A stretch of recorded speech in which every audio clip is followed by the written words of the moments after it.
Pada malam hari ini dan Bapak Ibu hadirin tamu undangan. Sejumlah titik wilayah di Kota Pekalongan masih terendam banjirop yang belum kunjung surut. Wilayah itu diantaranya Celumprit, Kelurahan Degayu di Kecamatan Pekalongan Utara, dan Pasir Sari, Kelurahan Pasir Keraton Keramat, Kecamatan Pekalongan Barat.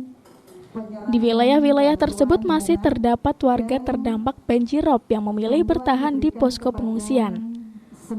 Oleh karena itu, sebagai upaya mendengar masukan dan keluhan warganya, pemerintah Kota Pekalongan menyelenggarakan kegiatan ngobrol bareng wali kota dengan warga terdampak banjirop yang berada di wilayah Pasir Sari dan Celumprit yang digelar di Rumah Dinas Wali Kota pada Senin malam 13 Desember 2021.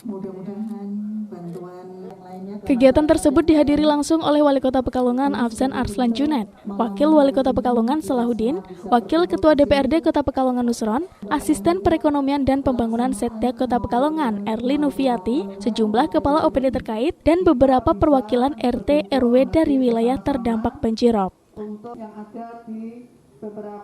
Wali Kota Pekalongan Afzan Arslan Junaid mengungkapkan bahwa di wilayah Pasir Sari dan Celumprit masih dilanda banjirop yang belum kunjung surut. Meski jajaran pemerintah Kota Pekalongan dan Forkompinda sudah turun meninjau langsung ke lapangan, namun secara detail teknis pihaknya ingin mendengar masukan dan keluh kesah warga terdampak banjirop secara langsung, sehingga akan membangkitkan peran serta warga setempat dan tidak saling menyalahkan. Saat ini kesadaran warga untuk penanganan bencana sudah sangat luar biasa. Terbukti keterkaitan penanganan bencana dengan tanggul darurat, warga sudah mau bekerja bakti, sehingga tidak hanya dari peran pemerintah, tetapi di dalam penanganan bencana ini peran aktif dan masukan dari warga sangat diperhatikan untuk penanganan ke depannya.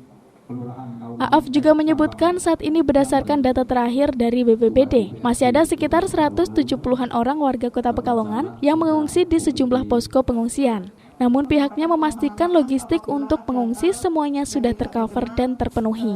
Pada prinsipnya, walaupun kita sudah turun ke lapangan, tapi kan secara detail teknis, secara detail teknis kita juga pengen mendengar. Karena apa? Dengan mendengar seperti ini, kita pengen peran serta dari warga juga.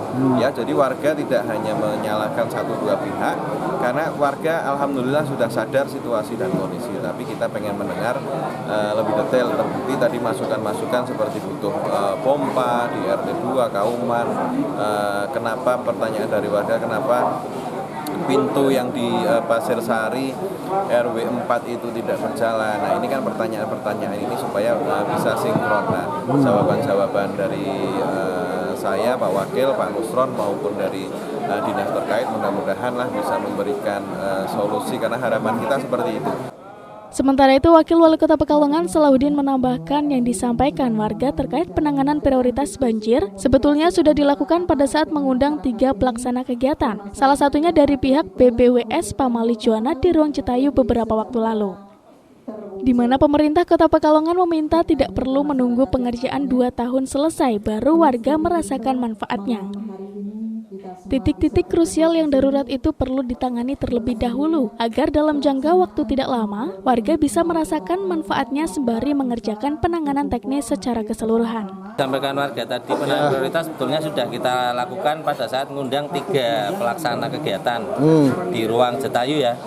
Nah, itu kita memang minta tidak usah nunggu 2 tahun selesai baru warga merasakan manfaat. Jadi titik-titik krusial yang darurat itu ditangani dulu sebulan 2 bulan mungkin sudah terasa manfaatnya sambil mengerjakan yang secara keseluruhan, dan itu memang disetujui, termasuk yang tadi disampaikan masalah pintu air terus dan sebagainya.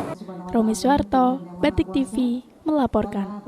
Anak acara ngobrol bareng Wali Kota